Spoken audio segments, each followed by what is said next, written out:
Donald Trump during his speech. I would say this is pretty similar to the, America is Gotham speech he gave. Was that his first inauguration, or was it at his American Carnage speech? Yeah. This is there was a similarity here, but the whole look. There's two, I'd say, or three major themes that we're going to be looking at during the Trump administration. One is the destruction of the administrative state, and he's outsourced that. That was like Bannon's project. That was, and now it's Russ Vought's project, Project 2025, Heritage Foundation. None of this should be a surprise to you. The administrative state really, really does two things. It provides benefits to citizens in the form of redistribution of money. And it could be, helping with schooling and all that stuff. And then the other is it inhibits corporations from socializing the costs of their profits. That's it. That's basically what the administrative state does. It either gives you money out in the form of Social Security or food stamps or Medicare or, money to education, and or it regulates so that in almost all regulation, federal regulation is basically saying to corporations, you cannot socialize some of the costs, it should be all, but some of the costs you have onto society because it increases your profits. You can't dump this stuff into the river, even though it's cheaper for you to dump it into the river than it is to burn it, because when you dump it into the river, you end up causing cancer to people. You cannot sort of cheat on these investments because it may be more profitable for you, but it's going to cost the rest of society. We could go on, but that's the basic dynamic. So that's one thing that's going to go on.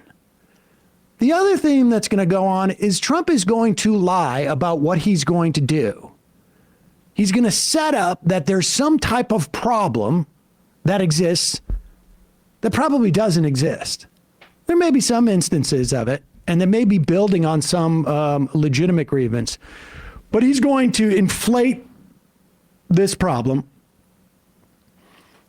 Then he's going to lie about what he's going to do to fix it. He's not going to do those things to fix it, but because the problem was inflated to begin with, he's going to claim victory.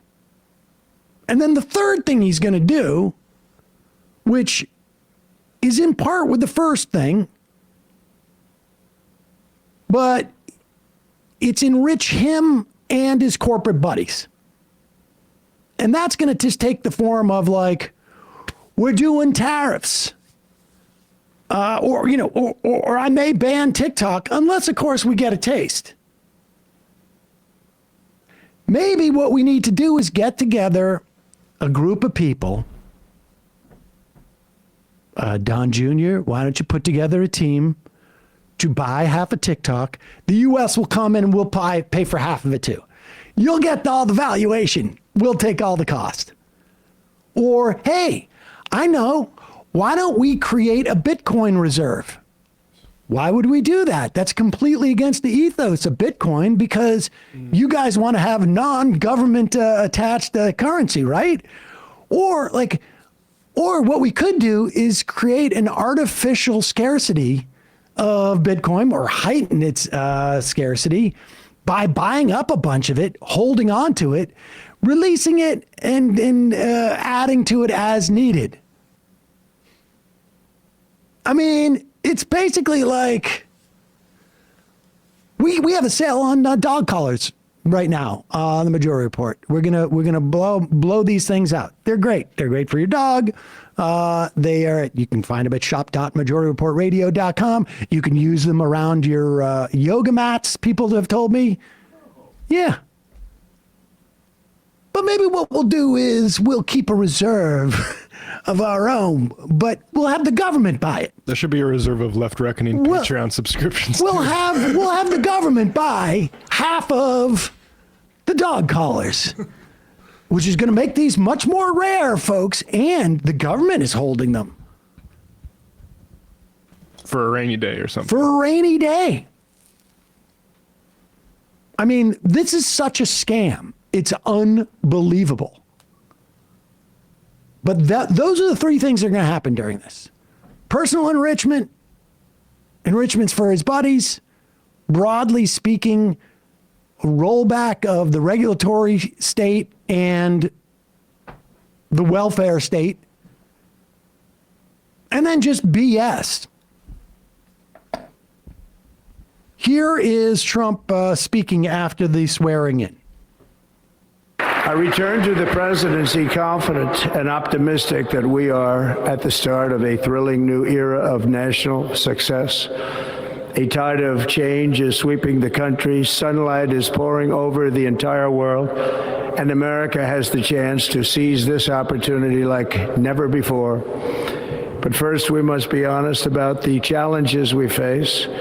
While they are plentiful, they will be annihilated by this great momentum that the world is now witnessing in the United States of America. As we gather today, our government confronts a crisis of trust.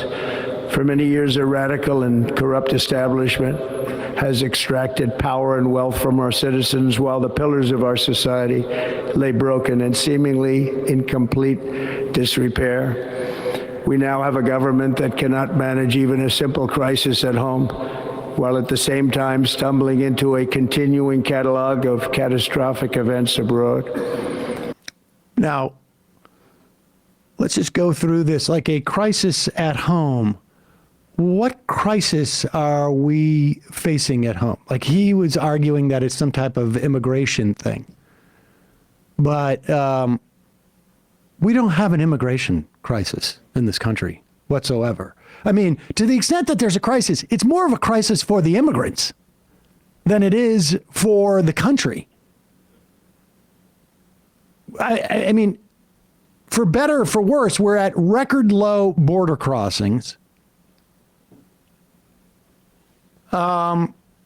We just simply aren't processing people enough because we can't dedicate the resources. We won't dedicate the resources to having more judges that will administer U.S. law. But when he talks about a crisis in government in terms of like people not trusting it, we have said many, many times, if you are anti-establishment and you have no ideology, you have no plan for what actual governance is, that you're completely and only animated by being anti-establishment, by the very virtue that they're establishment, right? Like, it's not that they're doing X, Y, or Z and that is problematic. It's that they're the establishment. That's baby-brained, because the problem is that can be used by anybody, regardless of how bad their intentions are and how much they're just going to become the new establishment. The idea that the world's richest man helps to get another billionaire elected along with a couple of other billionaire friends, the idea that they're not the establishment is baby-brained. The people you think are the establishment are only protecting the interests of those people anyways. Here comes Marco Rubio to fight the establishment. You're getting mad at the CEO and praising the board of directors. They're the ones who are the establishment players protect. If you don't have an ideological complaint with the establishment, then you have nothing. It needs to be a specific complaint. It's not enough to just say people versus the powerful. You have to have a specific problem with those in power so that you have a plan as to when you get into, if you are able to take power from them. Because more often than not, there are other people who do have a plan. And we're witnessing that right now. One point, Trump said that he believes God chose him. And his surviving of an assassination attempt confirmed that to him. You know who else felt they were chosen by God for a long time when they took leadership of a country? Kings. That's basically all that they were there for. It was God that basically put them there. That allowed them to justify all the stuff that they were doing.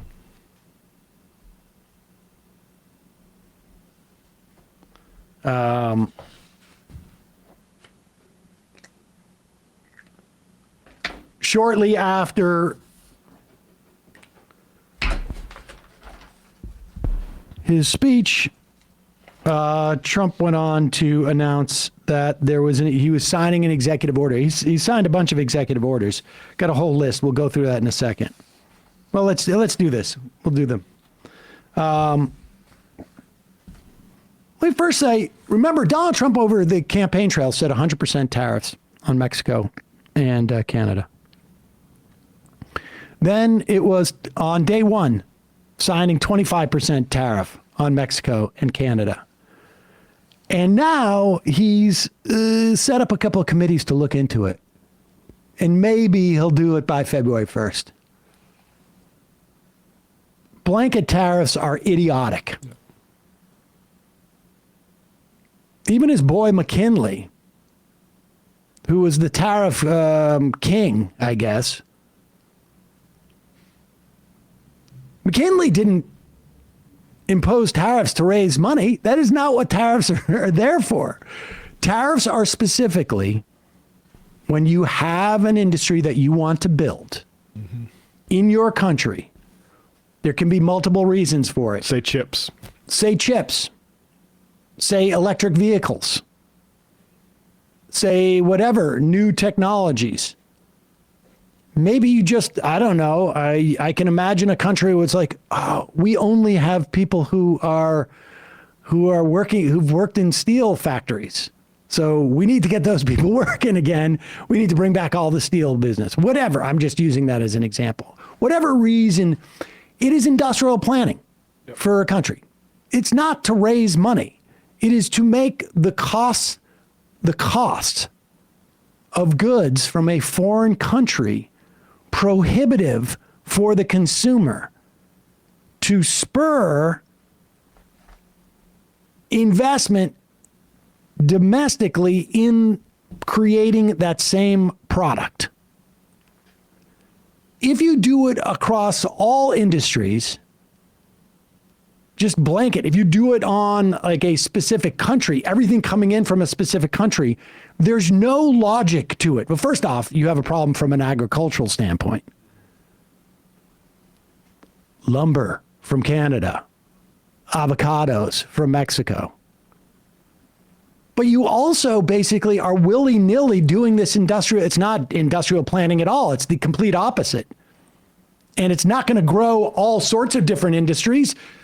We may not have enough workers for all of these industries to explode, increase. So the whole tariff thing is nonsense.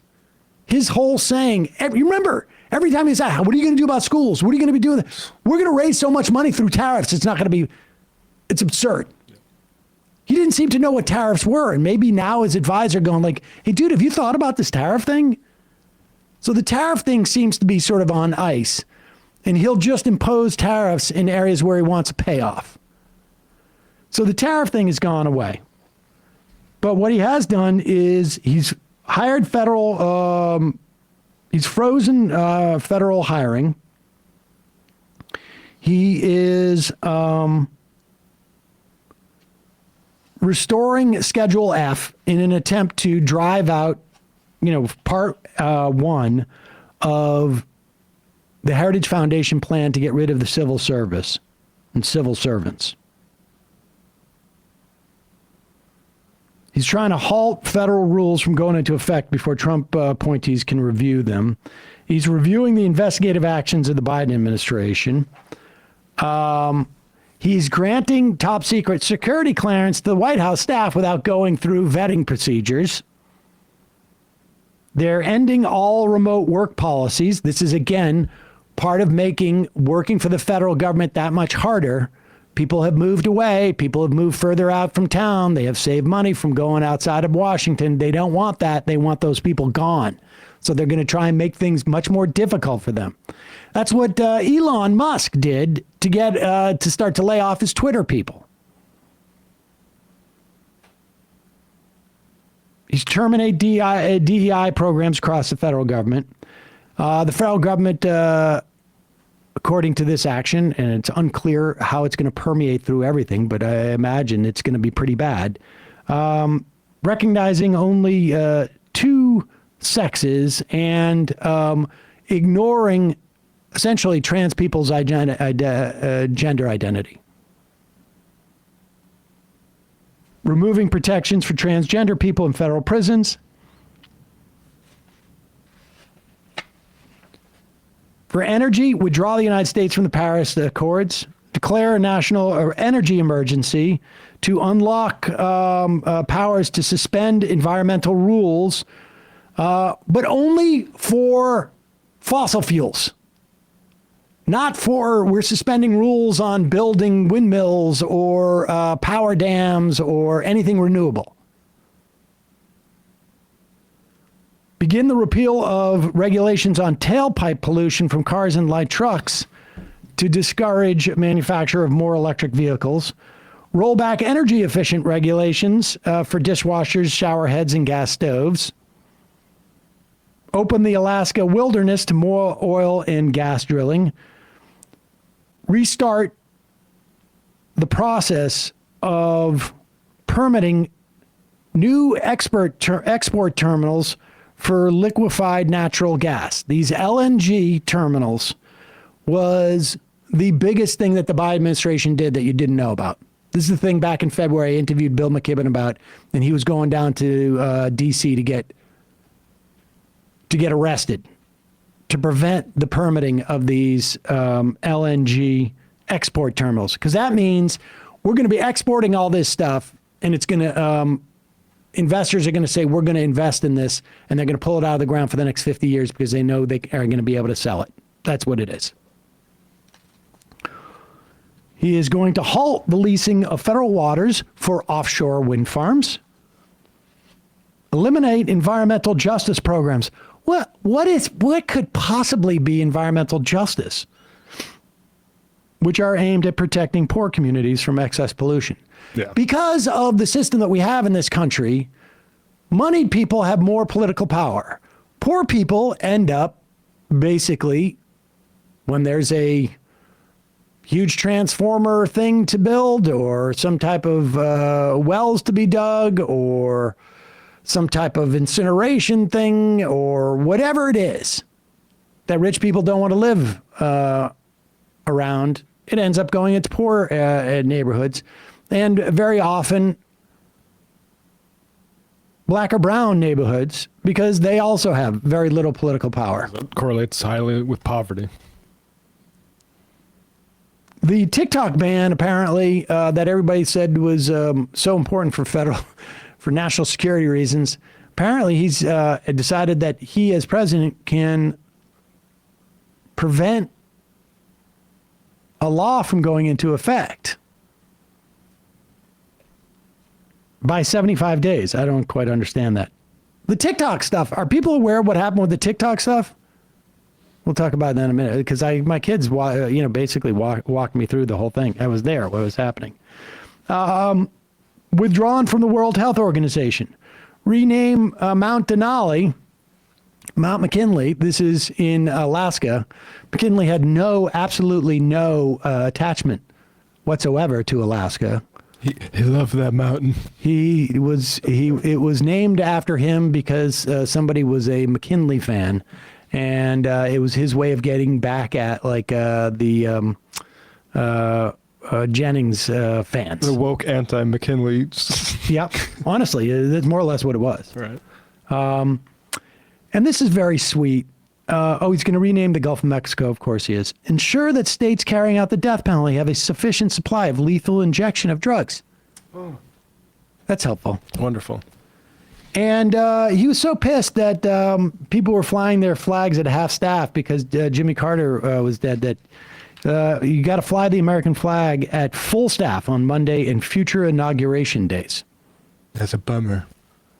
He's going to implement the Department of Government Efficiency that Elon Musk runs. I don't know how that, what the hell is that? Without Vivek. Incidentally, that got, I think, 3 lawsuits on day one. Good for people to do this. Tie this stuff up. Revoking security clearances of people suggesting that the contents of the Hunter Biden's laptop could be Russian disinformation. And then he's got all this immigration stuff. Let's listen to this. This is clip number 2. There's one on the West Bank I saw. Trump has revoked the Biden administration executive order, which imposed sanctions on persons undermining peace, security, and stability in the West Bank. That's an Amana, an Israeli real estate group that promotes settlement growth, is no longer sanctioned by the U.S. Treasury. Today, I will sign a series of historic executive orders. With these actions, we will begin the complete restoration of America and the revolution of common sense. It's all about common sense. First, I will declare a national emergency at our southern border.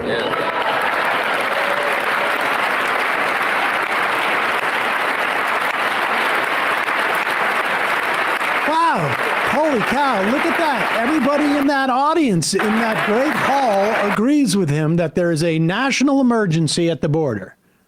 What are the chances? They're not banging on their swords, right? Their shields, like they did back in the days when this was called a monarchy. How many of those people that run businesses, giant corporations, actually exploit undocumented labor? I can't imagine it's more than 98% of the people in that room. But understand, what I don't see, this list of executive orders was to begin raids of capitalists hiring undocumented immigrants. I mean, that would really be the way that you do this, right? How are you going to see? You find one undocumented immigrant, you go up to the manager's office and just like, simple. You have the right to remain silent. We're going to take you in.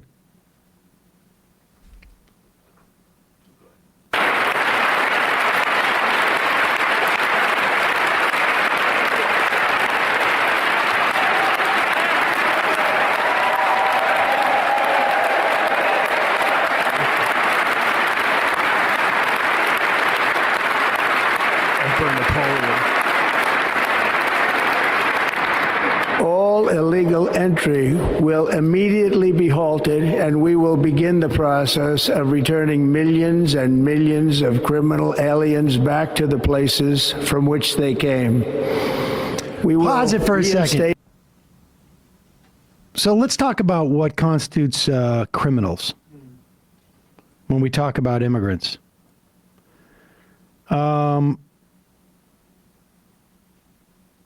There are roughly 11 million immigrants in this country without permanent legal status. Maybe half of those came across the border. The rest overstayed their visas or whatnot.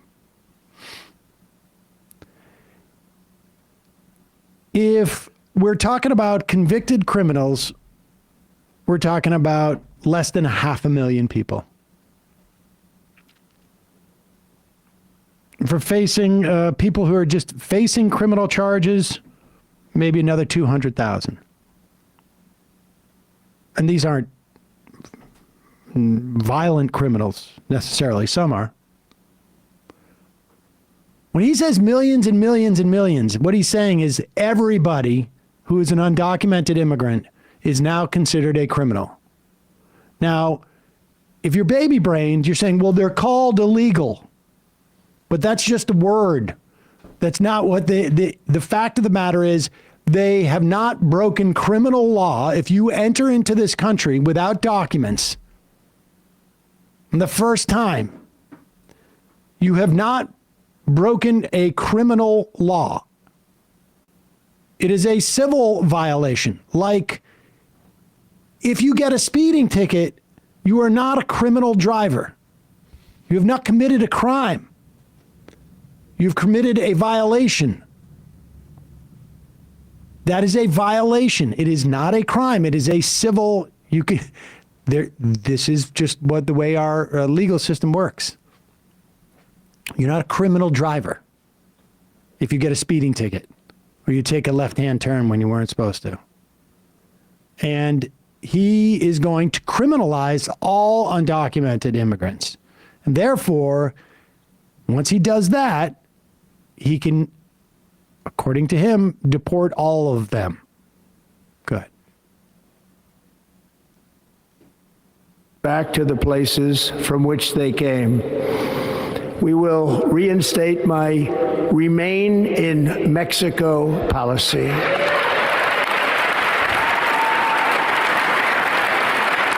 I will end the practice of catch and release.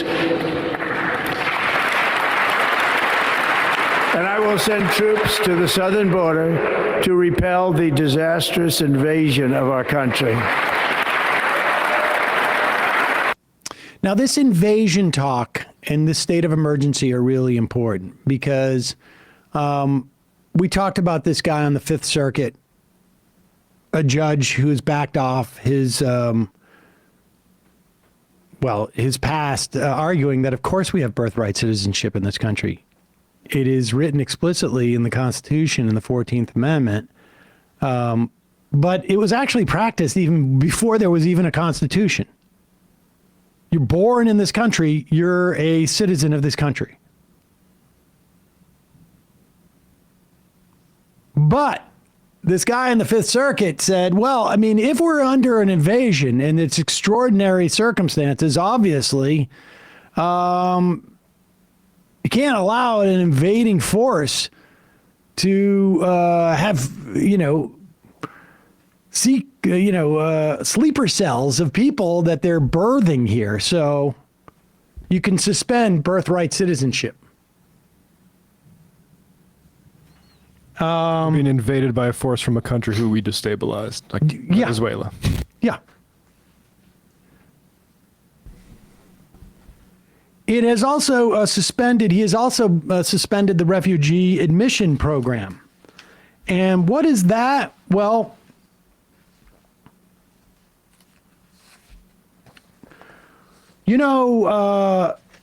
about 200,000 Afghan refugees have come to this country because you may remember that we had occupied their country for a couple of decades. And we had basically actively endangered a ton of those people because they actually made the mistake of cooperating with us and helping us, trying to engage in rebuilding their country. Nearly 1,660 Afghans cleared by the U.S. government to resettle in the U.S., including family members of active duty U.S. military personnel, are having their flights canceled because of Trump's order suspending U.S. refugee programs. Their flights from Kabul. The group includes unaccompanied minors awaiting reunification with their families in the U.S., as well as Afghans at risk of Taliban retribution because they fought for the former U.S.-backed Afghan government. This is Sean Van Diver, head of the Afghan Evacuation Coalition of U.S. veterans and advocacy groups. The decision leaves in limbo thousands of other Afghans who've been approved for resettlement as refugees in the U.S. but have not been assigned flights from Afghanistan or neighboring Pakistan. And these are people who come in We have developed an entire network of NGOs, some of which get federal grants, some of which do not, to resettle people.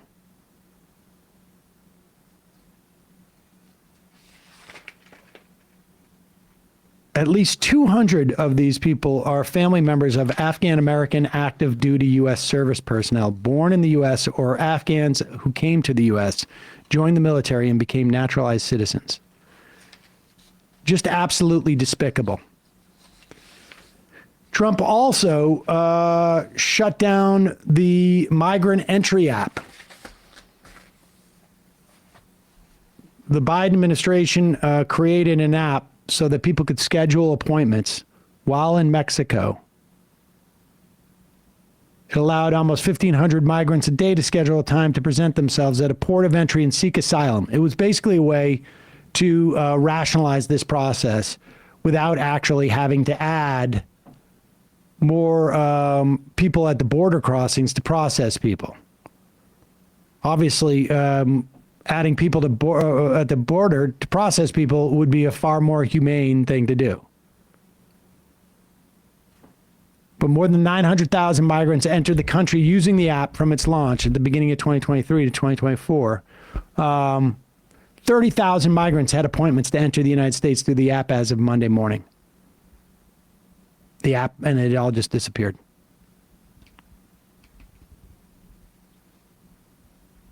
We mentioned that border numbers have dropped dramatically, and apparently a big part of that is this app has just made it much more organized.